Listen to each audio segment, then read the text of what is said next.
Hello everybody and welcome. In this video I'm going to show you how to check serial number for your earbuds SOUNDCORE A25i.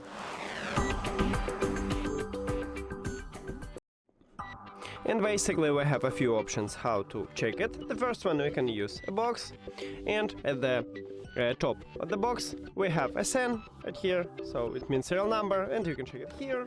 Also we can use charging case, and inside the charging case on the lid we also have serial number. Now I'm trying to show it for you. So right here, maybe you cannot see it, but we also have a SAN, and you can check it at the lid. Now, the last option is to use an application. Open SOUNDCORE application, and if you add your earbuds to the application, you will see it at the device station. Tap on it, and then go to the settings at the right top.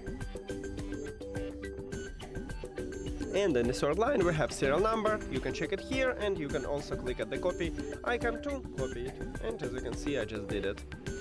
That's it.